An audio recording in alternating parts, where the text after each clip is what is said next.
वृक्ष ही प्रत्यक्ष है। और परमात्मा ईश्वर हम किसको बोलते हैं? जो प्राण शक्ति का संचार कर दे, वो परमात्मा है, वो ईश्वर है। माटी से जुड़ना और माटी से जुड़कर जीना सिखा दिया, ये हमारा गोविंद का चरित्र है, ये गुरु का चरित्र है, जो माटी से जुड़कर जीना सिखा दिया। एक मां जिसने हमें जन्म दिया, जन्म देने वाली को क्या बोलते हैं? मां, जननी। लेकिन देखो, जन्म देने वाली को तो सभी मां कहते हैं। दुनिया ने मां कहा, जो जन्म देती है उसको हमने मां बोला, दुनिया ने भी बोला। लेकिन देखो हमारी संस्कृति कि हम केवल जन्म देने वाली को मां नहीं कहते, जो हमारा पालन पोषण करती है उसको भी हम मां कहते हैं, है ना? और जो हमें जीवन देती है उसको भी हमने मां कहा। और जन्म देने वाली से ज्यादा जीवन देने वाली को हमने बड़ा कहा है, माना है। जो हमें जीवन देती है, जो हमारा पालन पोषण करती है, उसको भी हमने मां कहा है। और सारी दुनिया में जिस देवधरा में हम हैं, जिस राष्ट्र में हम हैं, जिस देश में हम हैं, दुनिया का एक ऐसा देश है जिसको भारत कहते हैं, जिस देश के आगे और पीछे, जिस राष्ट्र को मां का दर्जा है, राष्ट्र को भी हम मां के रूप में हम मानते हैं और पूजते हैं। हम कहते हैं भारत माता की जय। कभी तुमने सुना चीन माता, जर्मनी माता, किसी राष्ट्र के, किसी देश के नाम के आगे पीछे मां शब्द का संबोधन सुना है? नहीं सुना ना? लेकिन हम रोज बोलते भारत माता की जय। कभी तुमने सुना चीन माता, जर्मनी माता? देखो हंसी आई ना। हम तो अपने राष्ट्र को भी मां के रूप में पूजते हैं और देखते हैं। मां मतलब वो शक्ति है, मां हमारा अस्तित्व है। मां केवल जन्म ही नहीं देती, मां है जो हमें जीवन देती है। एक मां ही है जो हमें जीना सिखाती है। जन्म भी दिया, जीवन भी दिया, जीना भी सिखाया। और एक मां ही है जो बच्चों को उसने आत्मनिर्भर बनाया। आत्मनिर्भर बनाने के लिए वो भी आधार मां है। और पहला जो जीवन का पाठ होता है वो भी मां से ही हमें मिलता है। मां ने केवल जन्म ही नहीं दिया, मां संस्कार भी देती है। ऐसी ही मां, वो शक्ति का हमें प्रत्यक्ष सानिध्य मिला है। हम मां की निकटता में ही है। कहते हैं कि गुरु क्या देता है? दृष्टि देता है। आज मैं तुम्हें वैसी ही एक दृष्टि कि तुम मेरी नजर से देखना। देखो मां के उन स्वरूप को जो हमारा आधार है। देखना तुम आज उन मां के उन स्वरूप को जो हमें आत्मनिर्भर करती है। देखो उस मां को जो हमें जीना सिखाती है। मां वो शक्ति है। आज उसी शक्ति का हमें एहसास करना है, जो शक्ति हमारा पालन पोषण करती है, जो शक्ति हमें आश्रय प्रदान करती है। आज हम उस शक्ति का संवाद करेंगे जिसने समूची दुनिया में हमें विश्व वंदनीय बना दिया। आज हम एक ऐसी शक्ति का मंथन करेंगे जिसने केवल विश्व वंदनीय ही नहीं बनाया, एक ऐसी शक्ति जो हमारे गांव, घर, परिवार का, जीवन का संचालन करती है। और एक ऐसी शक्ति वो मां है जो हमारे हाथों से जिसने विश्व का संचालन करा दिया। मिलना चाहते हो उस शक्ति से जो हमें सारी दुनिया में विश्व वंदनीय बनाती? क्या तुम मिलना चाहते हो एक ऐसी शक्ति से जो सिर्फ घर का संचालन ही हमारे हाथों से नहीं कराती, समय आने पर उसने हमारे हाथों से विश्व का संचालन हमारे हाथों से करा दिया। मिलना चाहते हो क्या तुम उस शक्ति से जिसने हमें सारे जगत का विश्व गुरु बना दिया, विश्व वंदनीय बना दिया, विश्व का संचालन हमारे हाथों से करा देती है, सबसे बेहतर हमें बनाती है। क्या तुम उस शक्ति से, क्या तुम उस मां से तुम मिलना चाहते हो? हर एक की इच्छा होती है कि हां, यदि कोई ऐसी शक्ति है जो सिर्फ घर का और जीवन का ही नहीं, हमारे हाथों से वो जगत का संचालन करने में समर्थ है, विश्व का संचालन करने में समर्थ है। हर एक चीज जो हमारी इच्छा है, हर इच्छाओं की पूर्ति करने में वो सर्वशक्ति संपन्न है। तुम्हारी हर एक कामना, तुम्हारी हर एक पूर्ति, वो शक्ति, वो मां, कोई करे या ना करे, मां हमारी हर एक इच्छाओं की पूर्ति करने में सक्षम है। कोई हमारे साथ रहे ना रहे, लेकिन मां जो है वो सदा बच्चों के साथ रहती है। बस हमें उसे देखना है, हमें उसके संग चलना है, उसी शक्ति पर केंद्रित हमें अपने जीवन को जीना है। कारण वो ही शक्ति है जो युगों से, लाखों करोड़ों वर्षों से हमारा आधार बनी हुई है। तो सब उस शक्ति से मिलना चाहते हैं ना, देखना चाहते हो ना? हाँ, जोर से बोलो। क्या तुम ऐसी शक्ति को तुमने देखा है? तुमने उसकी निकटता में रहे हो? नहीं। शक्ति मतलब मां, जन्म देने वाली मां को तुमने देखा है? देखा है? देखा है? वो हर एक तुम्हारी इच्छाओं की पूर्ति करती है ना। तुमने जो भी इच्छा की, मां उसकी पूर्ति करती है। नहीं, मेरे बच्चे को ये प्राप्त हो जाए। मां तुम्हें सबसे सफल होते हुए देखना चाहती है। एक जननी को देखा वो मां के रूप में, और एक हमारी संस्कृति है नदी, नदी के रूप में भी हमें वो शक्ति प्राप्त है। हम नदियों को भी मां के रूप में हम देखते हैं, रूप में हम देखते हैं। क्यों नदी को मां कहते हैं? कारण उसने हमें जीवन दिया है। देखो, गंगा, यमुना, गोदावरी, कावेरी, और देखो हमारा इंदौर, हमारा नगर, जिस जल से जीवन है उसका, वो जल कौन दे रहा है? नर्मदा।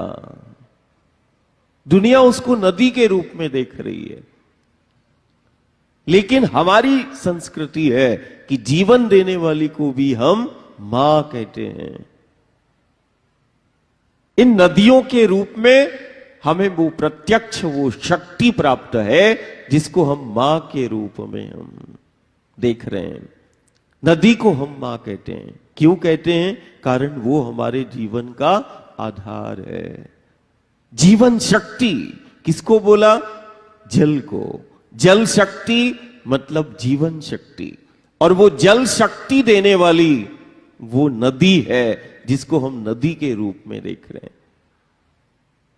तो हम कभी कभी अपने बच्चों से और तुमसे भी आज बोलने आए कि नहीं, जिसको हम नदी के रूप में देख रहे हैं, चाहे वो हमारे जिले की हो, गांव की हो, नगर की हो, वो नदी नहीं, वो शक्ति है। उस शक्ति की निकटता में हमें आना है।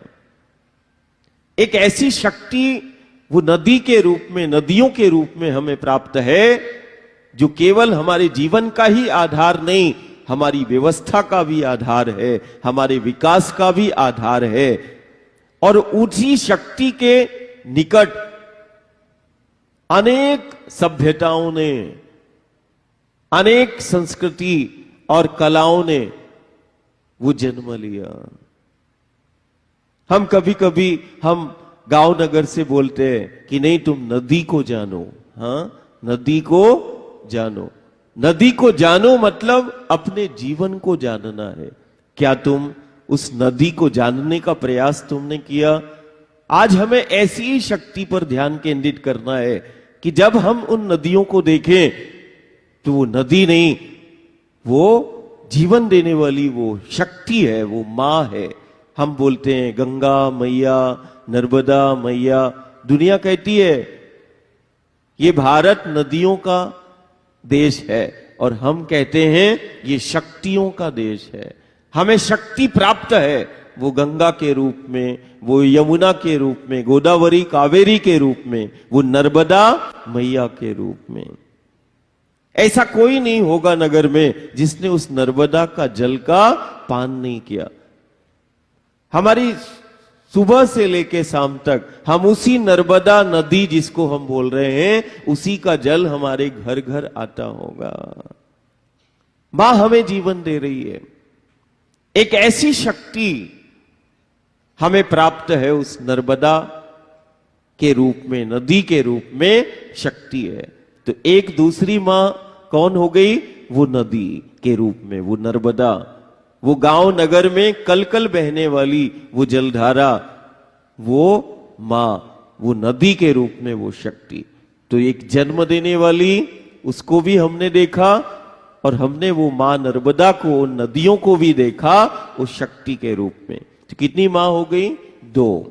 ठीक है ना? देखो एक मां और जो हमारा पालन पोषण करती है, जो हमें आश्रय देती है।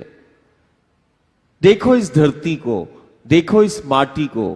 हम ही दुनिया में हैं जो धरती को हम क्या कहते हैं? मां कहते हैं। मातृभूमि है ना, बोलते हैं ना, जहां जन्म होता है उसको क्या बोलते? जन्मभूमि, मातृभूमि। तुम्हारी मातृभूमि कौन सी है? इंदौर? हाँ, मातृभूमि का नाम बताओ। तुम्हारा जन्म कहां हुआ? मुझे सुना ही नहीं दे रहा है, जोर से बोलो। हाँ, अच्छा, मतलब सबका यही देवधरा भारत है ना, हम इसी देश में जन्म। ये देवभूमि, इस धरती को भी, माटी को भी हम मां कहते हैं, जो पालन पोषण करती है, जो हमें आश्रय प्रदान करती है। सारी दुनिया में सिर्फ एक हम ही हैं जो धरती को मां के रूप में हम पूछते हैं ना। जन्मभूमि, मातृभूमि को हम पूछते हैं। और देखना, ये वही शक्तियां हैं जिन शक्ति के लिए परमात्मा और ईश्वर अवतार लेता है, गुरु गोविंद अवतार लेता है। और अवतार के पीछे उस परमात्मा ईश्वर का सिर्फ एक कारण है, ये मां है। यही शक्तियां हैं जो जीव जगत का आधार है, उसी के लिए परमात्मा ईश्वर का अवतार होता है। और अवतार हुआ वो राम के रूप में, अवतार हुआ वो परमात्मा ईश्वर का वो कृष्ण के रूप में, अवतार हुआ वो गुरु के रूप में, शंकर के रूप में वो अवतार हुआ। और अवतार लेने का केवल और केवल एक कारण है, जो जीव जगत का आधार है, उसी के लिए परमात्मा और ईश्वर क्या लेता है? बार बार हमारे बीच में आता है, वो अवतार लेता है। क्या है जीव जगत का आधार? ये देखो, ये धरा, ये माटी, ये मां हमारा आधार है।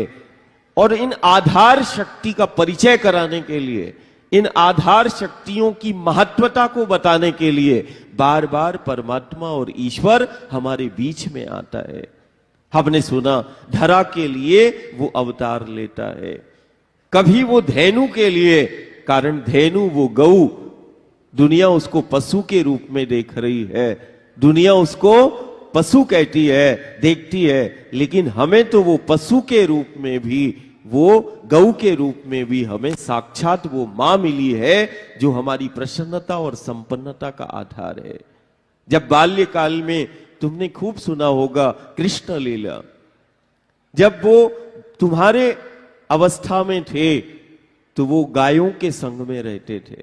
जब तुम्हारी अवस्था में वो खेला करते थे तो वो यमुना के किनारे खेला करते थे, लीला किया करते थे। और परमात्मा ईश्वर ने किसके साथ जब अवतार लिया तो किसके साथ? कभी वो यमुना के तीरे, कभी वो गौओं के संग, कभी वो माखन खाने वाला वो यमुना के तट पर वो माटी को खाता है, माटी को मुख में रखता है। तो माटी को मुख में रखकर वही ठाकुर, वही कृष्ण क्या बताता है? तुमने खूब सुना होगा कि नहीं, माखन लीला करते हैं, माखन लीला करते हैं। देखो, यही धरा के लिए जब वो अवतार लेते हैं तो वो माखन मिश्री खाने वाला एक दिन यमुना के तट की मिट्टी को मुख में रखते हैं और यशोदा को निमित्त बना के सारी दुनिया को बताते हैं। मुख में माटी को रखकर यशोदा को ब्रह्मांड दिखाते हैं। मेरा परमात्मा, मेरा ईश्वर क्या मुझे समझाना चाहता है, क्या वो हमें बताना चाहते हैं? कारण गुरु लीला करेगा, गोविंद ने लीला की तो गुरु गोविंद की लीला जीना सिखाती है। गुरु गोविंद की लीला ने हमें आत्मनिर्भर बनाती है। गुरु गोविंद की लीला उन मूल आधार शक्तियों का परिचय कराती है। हर युग सदी में उनका परिचय कराया, लीला बोध कराती है। तो मुख में माटी को रखकर तुम्हारी अवस्था में वो खेलते खेलते खेलते यमुना जी के, यमुना मैया के किनारे एक घाट पर उन्होंने मुख में माटी को रख लिया। यशोदा मैया बोलती है कि लल्ला क्या खाया है, मुख खोलो। तो जैसे ही कृष्ण ने मुख खोला तो क्या नजर आया? ब्रह्मांड का दर्शन कराया। आज सारी दुनिया धरती बचाने की बात कर रही है। आज सारी दुनिया धरती की ओर देख रही है, धरती बचाने की बात कर रही है, धरती की महत्वता को जन जन तक पहुंचाने की, कि नहीं धरती बचाओ, धरती बचाओ, धरती हमारा अस्तित्व है। 5000 वर्ष पहले धरती की महिमा और महत्व को बता दिया। मुख में माटी को रखकर माटी के एक एक कण की जीवंतता को बता दिया। मुख में माटी को रखकर माटी के एक एक कण में छिपे उस ब्रह्मांड को दिखा दिया। मुख में माटी को रखकर माटी की महिमा और माटी के महत्व को बता दिया।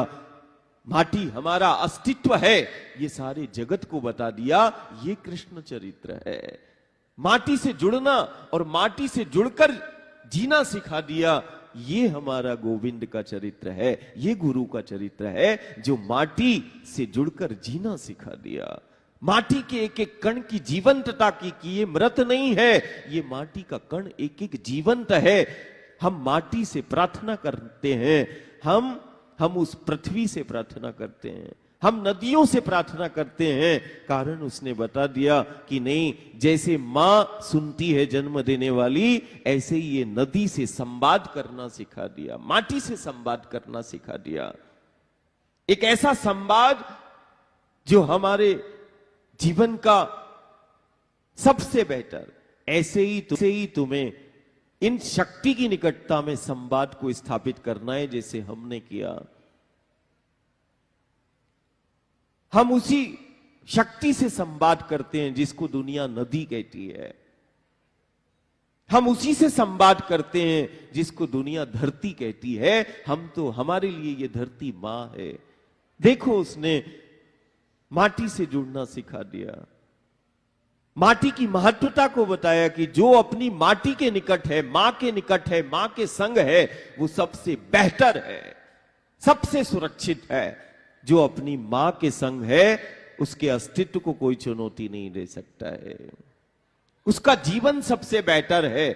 ऐसे ही हमें उन मां का परिचय हम कराने का प्रयास कर रहे हैं कि देखो, जब तुम सुबह टाइम उठते हो या तुम सुबह से लेके शाम तक, तो कम से कम एक बार उस धरती का, उस मातृभूमि का, उस माटी का तुम्हें स्पर्श करना है। सिर्फ मां का एक स्पर्श तुम्हारे देवत्व को प्रकट कर देगा।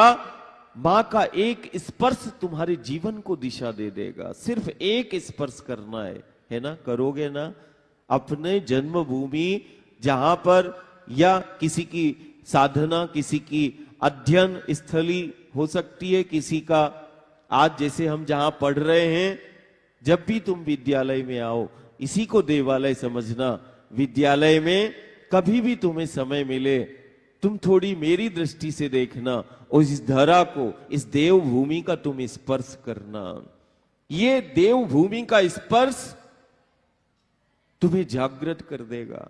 जो अपनी माटी का, मातृभूमि का स्पर्श करता है, उसकी स्मरण शक्ति अन्य की तुलना में सबसे ज्यादा तेज होती है। ध्यान रखना।